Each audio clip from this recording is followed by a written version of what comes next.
Baik, Assalamualaikum warahmatullahi wabarakatuh. Salam sejahtera buat kita semua. Saya dari kelompok 8 ingin mempresentasikan hasil diskusi kami yang berjudul gangguan hormon tiroid, di mana di kelompok 8 ini terdiri dari 3 orang, yaitu ada Liati, ada Yanuar, dan ada Agnes Laikbuah. Uh, untuk mempersingkat waktu, saya mempersilahkan Saudari Liati untuk mempresentasikan materi berikutnya. Terima kasih. Kepada Saudari Liati, saya persilahkan. Baik, kimia klinik adalah ilmu yang mempelajari teknik darah, urin, sputum, atau ludah, dahak, cairan otak, ginjal, dan sekret-sekret yang dikeluarkan. Pemeriksaan laboratorium yang berdasarkan pada reaksi kimia dapat digunakan yaitu darah, urin, atau cairan tubuh lainnya. Apa itu kelenjar tiroid? Kelenjar tiroid adalah salah satu komponen penting dalam sistem endokrin manusia. Kelenjar ini terletak di bagian depan leher dan berperan dalam mengatur metabolisme tubuh. Mekanisme terjadinya gangguan tiroid terjadi karena ketidakseimbangan produksi hormon tiroid T3 dan T4 yang dihasilkan oleh kelenjar tiroid. Berikut adalah mekanisme umum dari gangguan tiroid. Yang pertama ada mekanisme hipertiroidisme atau kekurangan hormon tiroid. Yang kedua itu mekanisme hipertiroidisme. Apa itu hipotiroidisme atau kekurangan hormon tiroid? Produksi hormon tiroid yang rendah menyebabkan peningkatan sekresi TSH atau tiroid stimulating hormone dari kelenjar pituitari untuk merangsang tiroid. Tetapi tiroid tidak merespon dengan baik. Akibatnya metabolisme tubuh melambat, mempengaruhi energi, suhu tubuh, dan fungsi organ. Sedangkan hipertiroidisme atau kelebihan hormon tiroid ini menyebabkan TSH menurun, namun kelenjar tiroid tetap menghasilkan hormon secara berlebihan. Hal ini mempercepat metabolisme, menyebabkan gejala seperti penurunan berat badan, detak jantung cepat, dan kegelisahan. Yang ketiga itu gondok atau pembesaran tiroid. Ketika tiroid kekurangan yodium atau tes stimulasi berlebihan, sel-sel tiroid tumbuh lebih banyak, menyebabkan pembesaran kelenjar atau gondok. Ini dapat terjadi pada hipotiroidisme atau hipertiroidisme. Terus yang keempat, nodul tiroid. Nodul dapat menghasilkan hormon secara mandiri atau nodul toksik atau tidak menghasilkan hormon sama sekali. Nodul ini dapat mempengaruhi ukuran dan fungsi tiroid serta menyebabkan gejala yang terkait dengan hipertiroidisme atau kadang hipotiroidisme. Faktor-faktor yang mempengaruhi gangguan tiroid itu ada genetik, autoimun, kekurangan atau kelebihan yodium, jenis kelamin dan usia, paparan radiasi, stres, penggunaan obat-obatan, penyakit kronis lainnya, terus kehamilan dan perubahan hormonal, dan termasuk juga merokok. Gangguan klinis penyakit tiroid.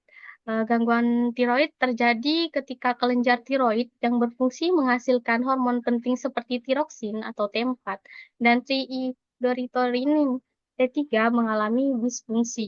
Berikut adalah terjadi gangguan klinis tiroid. Yang pertama, seperti yang saya jelaskan tadi, hipertiroidisme, kekurangan hormon tiroid. Kedua, hipertiroidisme, kelebihan hormon tiroid, terus penyakit gondok, dan nodul tiroid. Hipertiroidisme, kondisi hormon tiroksin yang terlalu sedikit yang diproduksi oleh kelenjar tiroid sehingga tubuh mengalami defisiensi.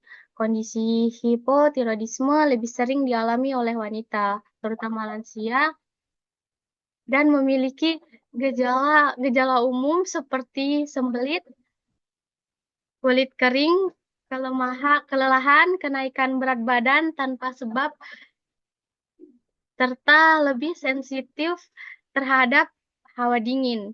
Gangguan ini disebabkan oleh autoimun, pengobatan pada kelenjar tiroid, seperti radioterapi, dan mengonsumsi obat-obatan tertentu. Selain itu, gangguan ini juga dapat disebabkan karena mengonsumsi makanan rendah yodium, kelainan bawaan, dan adanya gangguan pada hormon TSH. Terus yang kedua itu hipertiroidisme. Hormon tiroid yang dihasilkan oleh kelenjar tiroid secara berlebihan dan tumbuh yang tidak berurutan, penurunan berat badan yang terjadi secara tiba-tiba walaupun nafsu makan meningkat, berkeringat, gugup, dan cemas penyebab hipertiroidisme, yaitu penyakit Graves, terus Goiter toxica, dan tiroidistis. Yang ketiga, penyakit gondok. Penyakit gondok adalah pembengkakan kelenjar tiroid yang umumnya menyebabkan benjolan pada leher. Selain benjolan yang menjadi gejala utamanya, pasien penyakit gondok juga dapat mengalami perubahan suara, kesulitan bernafas dan menelan, serta rasa sesak pada tenggorokan. Gangguan ini disebabkan oleh hipertiroidisme atau defisiensi yodium. Yang keempat, nodul tiroid. Nodul tiroid adalah benjolan atau berisi air yang timbul dalam kelenjar tiroid. Benjolan ini dapat berupa tumor jinak atau kista.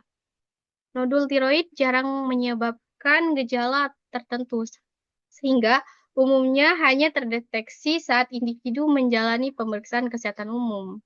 Namun, jika nodul yang tumbuh cukup besar, kondisi tersebut dapat menyebabkan kesulitan bernafas, kesulitan menelan, dan rasa sakit pada tenggorokan. Baik, untuk pemateri selanjutnya, saya persilakan. Saya akan melanjutkan materi yaitu pemeriksaan laboratorium dalam diagnosa gangguan tiroid. Pemeriksaan laboratorium kimia klinik sangat penting dalam menunjang diagnosis gangguan hormon tiroid. Pemeriksaan ini melibatkan pengukuran beberapa parameter utama untuk mengevaluasi fungsi tiroid, termaksud hormon tiroid dan pengaturannya. Berikut adalah pemeriksaan yang umum dilakukan. Yang pertama yaitu thyroid stimulating hormone atau TSH. TSH diproduksi oleh kelenjar pituitari untuk merangsang kelenjar tiroid dalam memproduksi hormon tiroid T3 dan T4. Yang kedua yaitu tiroksin T4. Fungsi hormon tiroid utama yang diproduksi oleh kelenjar tiroid ada dua jenis pemeriksaan, yaitu T4 bebas, bentuk hormon T4 yang tidak terikat protein, yang aktif dalam tubuh. Yang kedua yaitu T4 total, mengukur total hormon T4 termaksud yang terikat protein dalam darah. Yang ketiga yaitu tiodotironin T3. Fungsi hormon aktif tiroid, sebagian besar T3 diproduksi melalui konversi dan T4 di jaringan tubuh. T3 bebas mengukur kadar T3 yang tidak terikat. T3 total yaitu mengukur keseluruhan hormon T3 dalam darah. Yang keempat yaitu anti-TPO atau antibody anti-tiroid peroksidase. Fungsi yaitu mengukur antibodi terhadap enzim tiroid peroksida yang penting dalam produksi hormon tiroid. Yang kelima yaitu tiroglobulin. Fungsinya yaitu protein yang diproduksi oleh kelenjar tiroid sering digunakan sebagai penanda tumor pada pasien dengan kanker tiroid. Yang keenam yaitu anti-TSH, reseptor antibodi. Nah, fungsi itu mengukur antibodi yang menyerang reseptor TSH pada kelenjar tiroid. Selanjutnya yaitu interpretasi hasil pemeriksaan gangguan hormon tiroid. Hasil pemeriksaan gangguan hormon tiroid dapat diinterpretasikan berdasarkan rentang nilai referensi yang ditetapkan oleh laboratorium. Nilai yang berada di dalam rentang referensi dianggap normal, sedangkan nilai yang mendekati batas atau nilai di luar batas tersebut dianggap tidak normal. Berikut beberapa hasil pemeriksaan hormon tiroid dan interpretasinya, yaitu yang pertama yaitu TSH atau kadar TSH hormon perangsang tiroid yang normal berkisar antara 0,4 sampai 4,0 mili internasional unit hormon per liter darah. Jika kadar TSH di atas 4,5 mili internasional unit per liter dan Anda menunjukkan tanda-tanda hipotiroidisme, maka Anda berisiko mengalami hipotiroidisme. Yang kedua yaitu FT4. Kadar FT4 yang normal berkisar antara 4,4 sampai 12,5 mikrogram. Kadar FT4 yang lebih tinggi dari normal mungkin merupakan tanda hipertiroidisme. TPOAB. Yang ketiga yaitu TPOAB, yaitu tes TPOAB dapat membantu mengonfirmasi penyakit Hashimoto jika TSH tinggi dan T4 rendah. Yang keempat yaitu TRAB. Tes TRAB dapat membantu mendiagnosis penyakit Graves atau mengonfirmasi diagnosa gondok multinodulur toksik. Kemudian pemeriksaan penunjang dan pemeriksaan lain dalam diagnosa gangguan hormon tiroid. Yang pertama yaitu USG tiroid atau ultrasonografi. Digunakan untuk menilai ukuran, bentuk, serta beberapa nodul atau pembesar tiroid yang mungkin mengindikasikan kelainan seperti gondok atau nodul tiroid. Yang kedua yaitu scintigraphy tiroid. Menggunakan radioaktif untuk menilai fungsi tiroid dan mendeteksi nodul atau panas atau dingin yang dapat mengindikasikan hiperfungsi atau hipofungsi tiroid. Yang ketiga yaitu biopsi aspirasi jarum halus untuk mengevaluasi adanya kelainan seluler, terutama jika ada nodul yang mencurigakan, guna memastikan apakah ini jinak atau ganas. Yang keempat yaitu tes absorpsi yodium radioaktif, menilai bagaimana tiroid menyerap yodium yang dapat membantu menentukan apakah seseorang mengalami hipertiroidisme atau hipotiroidisme. MRI atau digunakan jika dicurigai adanya kelainan tiroid yang melibatkan jaringan sekitarnya atau jika terdapat kemungkinan penyebab kanker tiroid. Yang keenam yaitu tes antibodi tiroid, termaksud antibodi antitiroid peroksidase, antibodi antitiroglobulin, dan TSH reseptor antibodies yang dapat membantu dalam diagnosis penyakit autoimun tiroid seperti penyakit Hashimoto atau Graves. Untuk pemateri selanjutnya saya persilahkan. Baik, jadi yang berikutnya interpretasi hasil pemeriksaan gangguan hormon tiroid. Yang pertama itu ada USG tiroid. Jadi normalnya itu tiroid tampak berukuran normal dengan struktur seragam tanpa adanya nodul atau pembesaran. Hipertiroidisme atau hipotiroidisme itu pembesaran tiroid gondok dapat terlihat. Terus nodul tiroid, nodul dapat bersifat padat atau berisi cairan atau kista yang memerlukan evaluasi lebih lanjut. Yang kedua itu ada scintigraphy tiroid. Jadi nodul panas itu adalah nodul yang menyerap lebih banyak yodium daripada jaringan sekitar.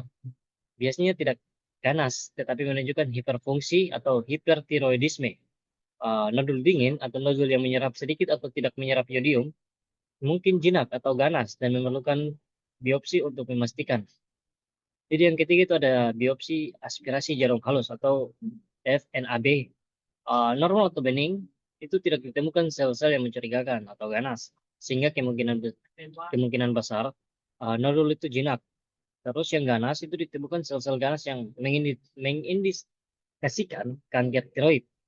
Itu memerlukan tindakan lebih lanjut. Terus tidak dapat disimpulkan itu hasil biopsi tidak cukup jelas dan mungkin perlu dilakukan ulang atau pemeriksaan lebih lanjut. Terus yang keempat itu ada tes absorpsi yodium radioaktif, di mana yang tinggi itu hipertiroidisme, yang tinggi itu menunjukkan kelenjar tiroid yang sangat aktif, seperti pada penyakit Graves atau gondok nodular toksik. Kalau yang rendahnya itu atau hipotiroidisme, itu menunjukkan penyerapan yodium yang rendah, yang bisa terjadi pada tiroiditis atau pengobatan hipertiroidisme. Terus yang kelima itu ada MRI atau CT scan. Normalnya itu tiroid dan struktur di sekitarnya tampak normal, tanpa adanya massa atau invasi ke jaringan lain. Pembesaran atau penyebaran dilihat adanya invasi atau pembesaran jaringan tiroid yang mungkin terkait dengan kanker atau gangguan lainnya. Terus yang keenam itu ada tes antibody tiroid atau anti-TPO positif. Di mana anti-TPO positif ini menunjukkan adanya penyakit autoimun seperti penyakit Hashimoto yang sering dikaitkan dengan hipotiroidisme atau TRAB atau T-cell receptor antibodies positif. Jadi dapat dilihat itu dapat mengindikasikan penyakit Graves penyebab umum dari hipertiroidisme. Jadi kesimpulannya itu gangguan hormon tiroid itu meliputi hipertiroidisme atau kelebihan hormon dan hipotiroidisme atau kekurangan hormon. Di mana hipertiroidisme ini meningkatkan metabolisme dan menyebabkan gejala seperti penurunan berat badan dan jantung berdebar. Sedangkan hipotiroidisme itu dia menurunkan metabolisme, menimbulkan kelelahan dan peningkatan berat badan. Jadi penyebabnya itu bisa bervariasi, di mana termasuk penyakit Graves untuk hipertiroidisme dan penyakit Hashimoto untuk hipotiroidisme. Penanganan dengan obat-obatan atau terapi lainnya itu diperlukan untuk menjaga keseimbangan hormon dan mencegah komplikasi kesehatan. Jadi sekian dari presentasi kami. Lebih dan kurangnya saya memohon terima kasih. Sekian dari saya. Terima kasih.